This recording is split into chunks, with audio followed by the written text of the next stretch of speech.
welcome to today's episode of Biz Trends, where we delve into the dynamic intersection of branding, fintech, and digital identity. I'm your host, Bronwyn Williams, and today we're joined by someone who is no stranger to disruption and innovation, Heidi Patmore.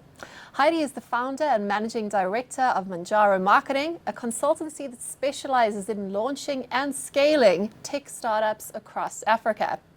With half a dozen tech startups under her belt over the last 5 years alone, Heidi knows better than anyone how brands can ride the waves of emerging tech.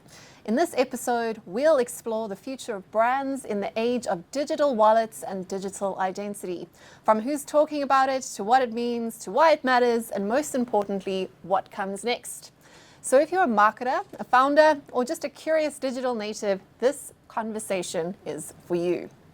So, Heidi, over to you. You have been on the front lines of launching multiple tech startups all across our continent.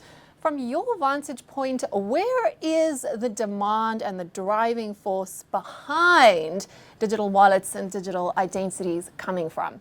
Is it coming from startups, from upstarts, from legacy brands, from the government, or is it coming from consumer demand itself? Hi, Bronwyn. So thanks very much. I think that the demand is actually being driven by all four of those things. So they are converging together to drive the innovation in that space. I think from a consumer perspective, because I'm a marketer, so we always think of the consumer experience first. So I'll start there. There's obviously in Africa there is a lack of service delivery, and we're not as sophisticated markets as Europe and Asia and the US, but we are catching up fast, and it's because consumers are demanding services that enable their lifestyles and make things easier for them. So I think that kind of drives all economies, is what does the end user need. So I think we always start there. Then there's certainly a lot of progressive regulation and initiatives from government, which are also driving that, because governments are seeing that the more that they can formalize digital identity and digital payments / digital wallets, it has a concrete effect on driving economy, driving jobs, and that sort of thing. So government initiatives, there's tons of government initiatives around that. And then in terms of legacy brands and startups, I think the startups are always bring like an element of innovation to the space. So startups are doing things that the legacy brands can't do, or they're doing them faster than what legacy brands can do. But if you were to think off the top of your head, who are the brands that do digital wallets? Most people will say Apple Pay, Samsung Pay. They'll talk about Google, which are all kind of like Western market concepts. But those are legacy brands that have just moved into the payment space and now use digital identity and digital wallets to enable those services. So yes, global legacy brands are talking about it. They have offerings now that they did not have 10 years ago, and it's because they're trying to change consumer behavior for the better and make things easier and simpler and more accessible for consumers. So I think it's driven by all four things, but at the end of the day, consumers are the ones who are going to benefit the most, because it's going to give people more access to the financial services that they need. Okay, so let's take a bit of a step back for people who aren't familiar with all of these terms. Can you explain in simple terms what a digital wallet is and how it differs from other payment mechanisms that people are used to now? Okay, so I think digital wallets have actually been around for a while, and most people probably don't know that the thing that they're using is called a digital wallet in the first place. Like, most people have heard of Apple Pay, like we all use. I mean, I certainly do. Like, I don't even carry a physical wallet anymore. Like, it sits at home. Like, I only carry an iPhone and I only use Apple Pay, and I've been sort of testing for the last, say, 4 years when I have ever needed cash. So I have, in 4 years, only needed cash once, and it was because a parking pay station machine didn't take card at 44 Stanley, which I had a massive issue with. But other than that, I have traveled to like almost every continent in the last 4 years. I have shopped at retail, I've shopped online, I've shopped day to day. There hasn't been a place where I haven't been able, like with one exception, if you think of how many payments you make every day, that I haven't been able to use Apple Pay, which is quite exceptional. Like, it's kind of strange that we can live like that now. And it's really interesting because consumer behavior and payments takes years to change. Like if you think about like we used to be able to pay by check. Now checks aren't even legal in South Africa anymore, as they are in the States, because they're a little bit behind us. They don't have as sophisticated a financial sector as we do, which is quite nice to be able to say. We have a very forward-thinking and progressive central bank here, which is great. But a digital wallet is just a way to be able to store and use your payment method digitally, so on a device. So a digital wallet is nothing more than just it can be an app, it can be a service, it can be a technology, but usually the point of a digital wallet is that you can make payments without something physical like a check or a card or cash. So that's what a digital wallet is. And that's sort of in the payment space, but there are also digital wallets that you can use to store, like it's an app, and you can store boarding pass information, or you can store in some cases identity information. You can, like in some markets, you can actually store your legal identity in a digital wallet. Tickets to shows, transport cards, that sort of thing. So digital wallets have a range of uses. I think that probably the one that people understand the most in the Western world is Apple Pay, Samsung Pay, Google Pay, and then of course like the kinds of things that they have in Asia, like WeChat and WeChat Pay and Alipay. So that is. A digital wallet is simply a way to be able to pay for something using a mobile device or an internet-connected device. What was your second question? Yeah, and then you mentioned, of course, digital identity. So what does that digital identity actually mean? Is it just about more secure logins, or is it something more transformative? What is digital identity as the bigger picture? So the wallet, of course, contains your information, your credentials, your access passes, whether it be your access to credit or your access to an event. But what is digital identity as the kind of bigger picture here? So I think first of all, we need to think about why we need digital identity. Like if you think like 200 years ago, we didn't even have passports. Like if you wanted to immigrate to America from Ireland, you just got on a boat and you went. Like there was no passport control. There was no, like you didn't even have to present a certificate or anything. Like people made stuff up and crossed the border. And now in today's world, we live in a hyper-vigilant society where we are, monitored to within an inch of our lives, and across every social platform and every piece of internet software we use. But digital identity is important, and let me maybe start what it is. It's just a way to prove who you are, that you are who you say you are in a digital environment. So if you are logging into your account, it's a username, like your bank account, it's a username and password. That's like technically your digital identity.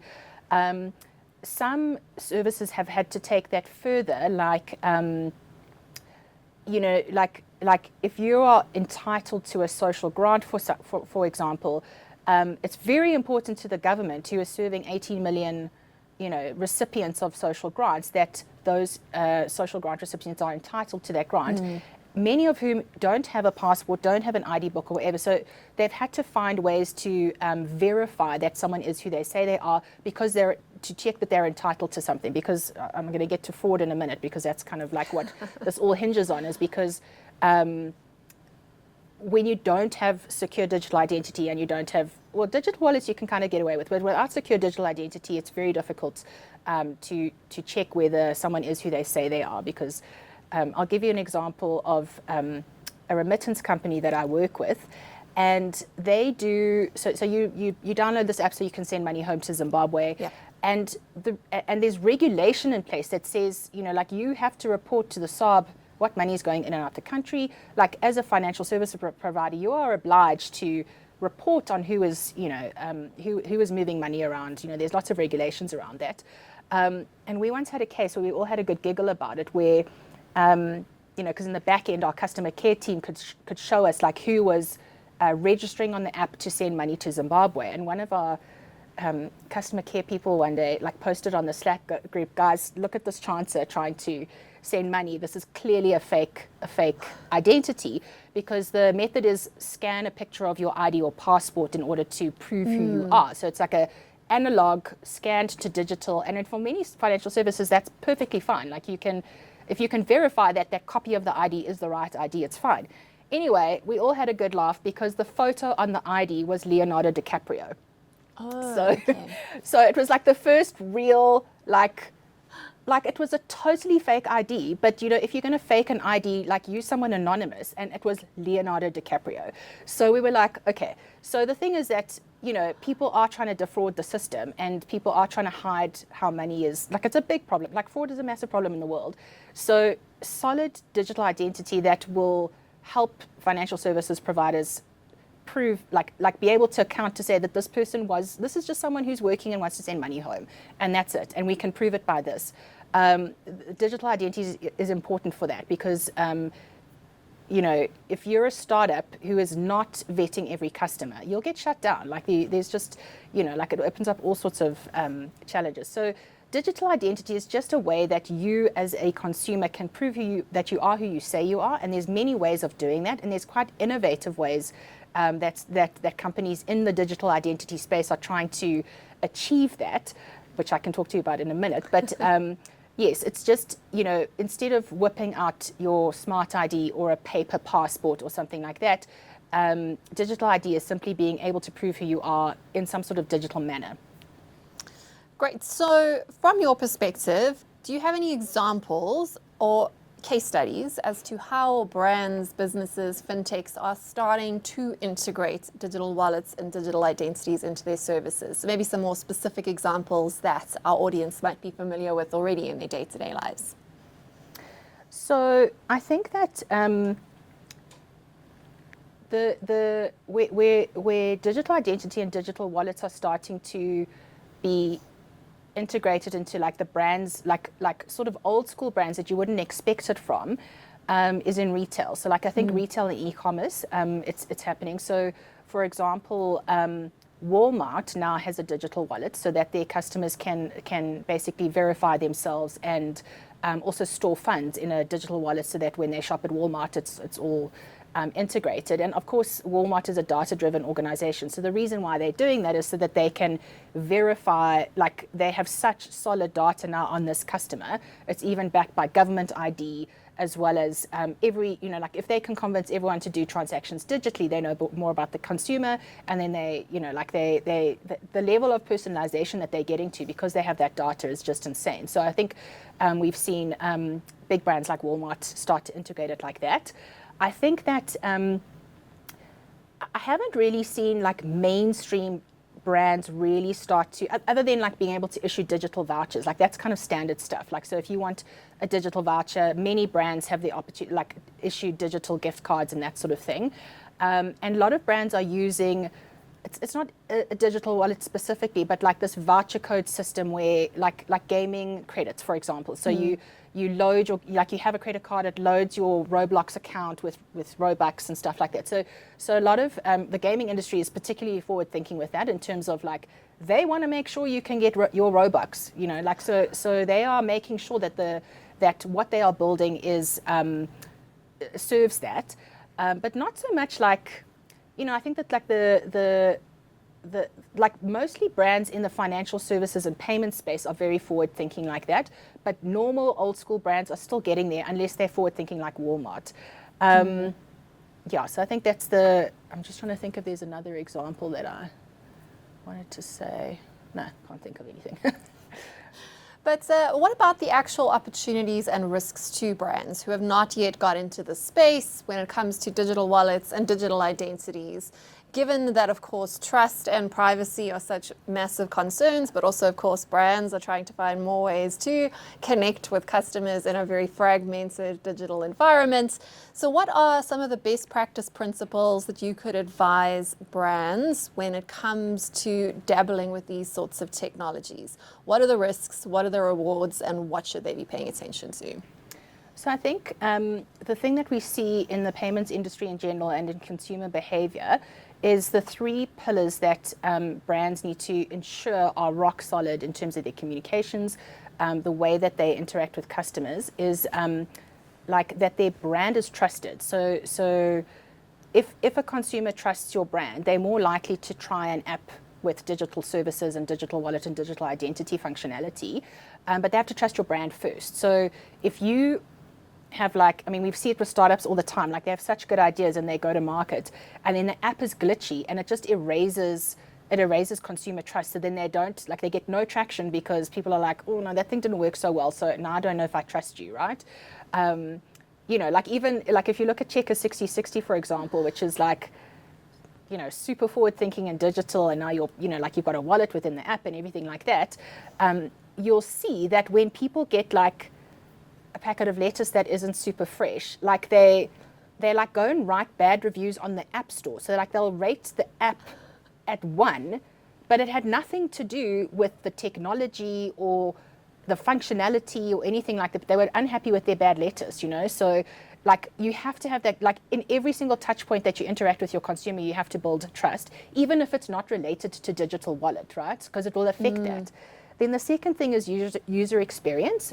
So in your digital wallet experience, you need to have a good user experience in terms of your app journey flow and that sort of thing. Like a good example of a bad user experience when you need to be refunded or you're unhappy with something is Uber. Like they just have such a terrible complaints process in their app where it's like so regimented and you can't really explain what went wrong or why you were unhappy, and then you just get like this random thing that says we've credited you 10 Rand and like, but you don't know when it's going to come off your next order and things like that. Like there's just, they have tons of trust, but they have a terrible user experience, like when it comes to actually implementing the thing that they are trying to convince you to do. And then the third thing is that it's got to be seamless. So across every touch point, across every experience, like even like you can trust the brand, you can have a great UX, and then if like you need to verify on the FNB app when you're trying to make a transaction here, and that thing that like when they talk to each other, it's glitchy and ugly, and they've used a terrible font, and you actually don't know how long it's going to take, and you're like, how long is this? And then it doesn't bounce you back to the app. Like it can't be fragmented and not great to use. It has to be seamless. Like it has to be end to end, builds that trust, builds that user experience, and then people are more likely to adopt that technology because people, like if it's bad, they just won't do it. And like digital payments are the way forward.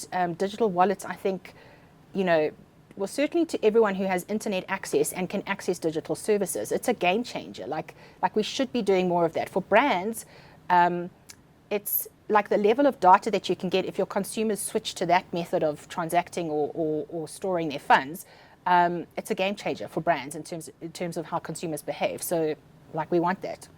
So let's talk about loyalty and ownership when it comes to digital identity, digital wallet space. You've spoken about your wallets or your sort of payment app that brands could in theory control, but is that really how it's playing out?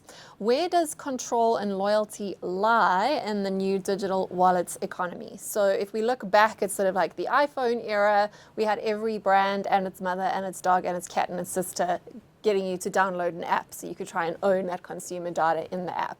But when we talk now about digital wallets, there's kind of a payments layer that comes into that too.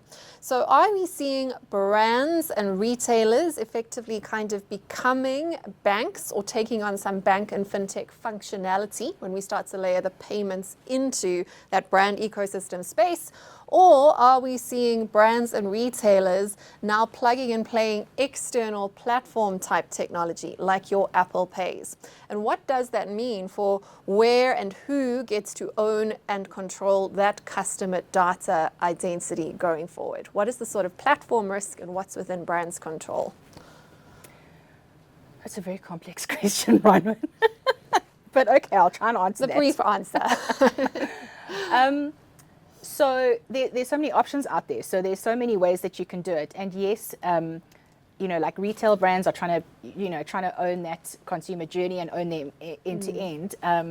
I mean, I think, and the legacy banks are obviously trying to like keep everything with them, and the Visa, MasterCards, the EMV companies are also trying to keep with them. Everyone wants to like own that and keep it within. Like they don't want to share. Okay. The introduction overseas of open finance is to some extent helping to level the playing field a little bit, because to be honest, whoever owns the data is owning the customer and can make the most money out of them. So like it's very like there's a lot riding on this in terms of who owns it and who benefits from this. So yes, there's, I mean, of course, retailers can go and try and be their own bank or whatever, but it's actually, depending on the market that you're in, quite complex from a regulatory perspective. So it's not like a retailer can't just decide to be a bank. Like, you know, they can't just decide we're going to bank our consumers now. It's not you can't actually do it unless you have a banking license. So generally what companies who want to kind of own more data or want more transparency in the data, they work with partners, and the partners are usually fintechs, and those fintechs are aggregators to the information that's moving around. So like payment gateways, for example. So I don't see bigger companies trying to own the data themselves. I think that regulation will drive data sharing to make it more of a level playing field. I think it'll take years for that to happen, and it won't happen overnight.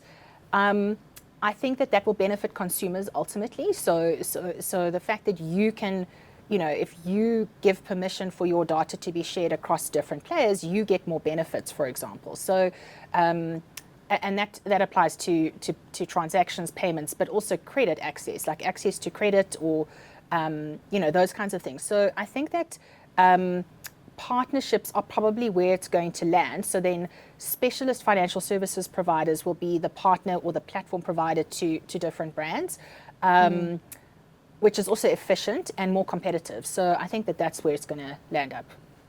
Okay, so let's like zoom in a little bit on our own continent in Africa, and let's talk about where you are seeing, given that you do work literally with African startups that are playing and forerunners in this space, where are we seeing the most momentum? Why are we seeing momentum in those places? And then what are the opportunities for the African continent to do like it's done, like you've spoken about earlier so many times before, leapfrog this space, this intersection now between fintech and brand, which is kind of the new frontier of digital and financial adoption? Yeah. So when we look at Africa, it's not homogenous, right? No. So we have like the top 4 markets, which are South Africa, Kenya, Nigeria, and Egypt, who like kind of operate a little bit like first world or Western markets, because they're just in a different economic situation, infrastructure situation, internet connectivity situation, GDP situation. So they operate quite differently from the rest of the continent. And then, to be honest, there's a lot of similarities with all the countries in between, even if they're French-speaking or English-speaking. The consumers, the way that things work is quite similar. Like, there's not that much difference in terms of like daily life. In terms of digital identity and digital wallets having the most impact, there's 2 ways it could impact. One is in the more sophisticated markets, increasing digital payments to everyone in the population would be what we want in Africa. The barrier is connectivity, though. So in markets where you've got ubiquitous connectivity, you can have that. But what we forget is that 76% of the continent doesn't have internet access. So when you go to rural areas, like I'll give you an example. Like a few years ago, I went to Mozambique with a client, and we were going into, honestly, the sticks. Like I flew to Maputo, I drove 3 hours to a village, then we drove like another hour and a half into the Bundu, like where we onboarded people under a mango tree to like with digital identity with their biometrics. And I couldn't, it was the first time I'd ever gone anywhere in the world where like the soonest I could look at my Instagram was a 3-hour drive away. And I think we don't realize that. We forget the scale of Africa and how vast it is, and that we have like if you look at the lights at night of Africa, you have like pockets of like light, and then there's dark, and you forget that there's like no electricity and no internet connectivity in those places, and that's 1 billion people. So like the number of people who are living there that don't have access to that it's so remote that it's 1 billion people, which is a massive market. So I think that the biggest opportunity on the continent is banking the unbanked in that 1 billion people, and they also don't have ID. So I think 790 million don't have ID. So many people live in a village and they've never left the village in their life. They will never leave the village, and they do not need a passport and they do not need identity. But without that, they can't have access to credit. So one of my clients, my long-term clients, Paycode, they specialize in giving biometric digital identity to people who have never had identity before. And why it's clever is because they came up with the idea that we don't need a proof of residence to prove who this person is. Like, we need a fingerprint. and we need to verify that fingerprint every time they transact. So that's the whole, and doesn't cost you anything to give someone your fingerprint. You don't need a card. You can scan a POS. You need infrastructure, so you need POS machines. You scan your fingerprint and you can transact without being able to speak a language, understand what's going on the POS. Like you trust the merchant is going to tell you, or you familiar, like the process is so simple and familiar that you trust that that's going to happen. And so, those billion people need a digital identity method that's not a barrier to them. There is no proof of residence when you live in a hut under a mango tree. But this is how the global financial system is structured. We know who you are because we know where you live.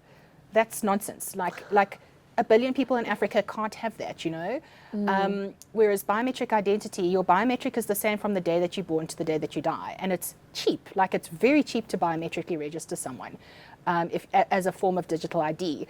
Then the second barrier, I guess, is internet connectivity. So I think that we are going to see a massive improvement in hopefully we get that number of 76% of the continent unconnected to down to 5% if we get Starlink everywhere, which is hopefully what we get. But what we see in economies is as soon as an African country has ubiquitous connectivity from top to bottom, the economy just shoots up. You see an overnight increase in economic activity, access to services, and all of that kind of thing. And it's the startups, not the big companies. So I think, M-Pesa was an exception back in the day when they managed to basically take airtime trading and make it into payments, into M-Pesa. That was really clever, and that did leapfrog in Africa. But that still requires that there's cell phone towers in the village under the mango tree, which it's they will never build that because it's too sparsely populated. So satellite internet connectivity could solve that. Startups going after that billion, underserved people and giving them biometric identity that they never have to have a piece of paper. They don't need to have a passport. They have a fingerprint and now you're identifiable forever. And then having a way, until we have ubiquitous connectivity, we need offline transactions, which is also a massive barrier and very few people can do it. But if we get that right, we can have ubiquitous identity and transactions through digital wallets or whatever it is available to 1 billion people, and that will unlock the entire continent. So that is really what I would like to see. So I think that would be a game changer. There isn't another market in the world that's sitting on 1 billion unlocked market potential, 1 billion people. So you've clearly outlined the opportunity there, but now you are a brand, you are a business sitting in South Africa or somewhere on the African continent. What do you have to do to start playing in this space? And what do you need to be aware of that you shouldn't do? In other words, what are the common mistakes that brands make when they try and wade into this great big new wide open playing field? And what should they be doing conversely? So any brand that's going into Africa has to not look at it as going into Africa. You have to go market by market. So what's going to work in Botswana is not necessarily going to work in Mozambique. So I think any brand that's looking to expand into the continent, yes, the opportunity is there. You really need to have a very strong understanding of what the market dynamics are in that specific market. Even in countries like Zambia, one side of the country behaves differently from the other side of the country, or people who live near rivers versus people who farm. It's a very different consumer behavior. They have different challenges. So understanding the market, doing your market research, going and finding the experts that know, on the ground, what is going on in that market is really, really important. So going in with a very strong understanding of how that market works. And it's okay to take time to do that. And then what we've seen is that there's lots of players. So there's lots of opportunity, partnerships and finding partnerships and route to market through other brands that have successfully done something there can be very successful. Even in Zim, EcoBank, you get into EcoBank, you access the entire market, So if you can partner with brands that are successful there and they're very open to it, you're more likely to succeed. And then understanding the regulation in that particular environment. In the 14 least developed markets in Africa, they do not have regulation around identity. Okay, so the 14 poorest countries don't have a Home Affairs office don't issue passports and have no way of they have no national register. I mean, that's least developed markets, right? So, you know, you can't be like, oh, gung-ho, we're going to go serve Sudan. And meanwhile, you know, like there is no, you can have as much internet connectivity as you like, but no one is identified because the infrastructure doesn't exist in the country, you know? So I think that, yeah, like do your market research before you land, and there's lots of experts, like there's lots of people, like the people on the ground know, like they will tell you everything that's going on with their consumers and going on with their market. And this guy, you need to chat to this guy, and this guy does that thing. That's how it works in Africa. Like you must know a guy, you know. Partnerships, and then also just understanding and respecting the regulation, and the risks. Like there's risks, you know. I mean, even big players like MTN got clapped in Nigeria. Like, and there's theoretically, like it's a great market for a telecoms company to operate, but you know, now you've operated, you've succeeded, and now you still have some barriers in terms of making your business successful. So I think you just got to go in eyes open. But certainly for brands that are prepared to take risk, there is big reward. Okay, so you clearly know the space, and now we're going to ask you the hard question, which we try and end with, which is, what are your biggest predictions, or even just singular prediction, as to how digital identity and digital wallets are going to change the shape of brands and retail across our continent over the next 10 years? If I say AI, will you kick me off the show?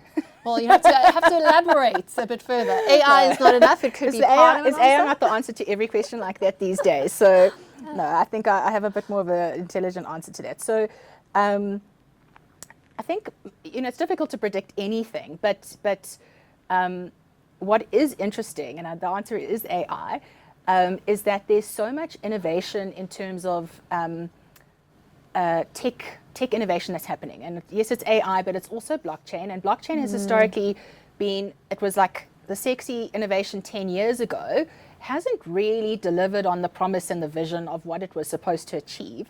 However, because it's now been around for 10 years, the financial markets, regulators are starting to wake up. Like, it was just too early at the time to actually have any impact on anything.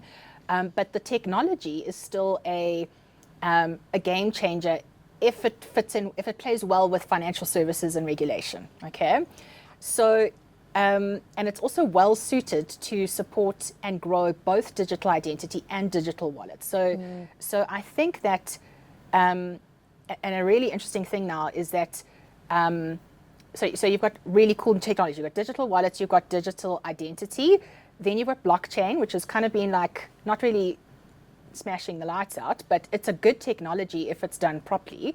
And then you've got AI, which is like just in the last 18 months exploded, and like it's accelerating in innovation at such a fast pace that like no one is keeping up. Like the way that ChatGPT updates everything every 3 days and does it like 10 times better than 3 days ago, like just the pace of innovation in AI is just, I don't think we have any idea how fast that's going to change things. And I think the exciting thing for digital identity and digital wallets is going to be the amalgamation or convergence of these technologies together.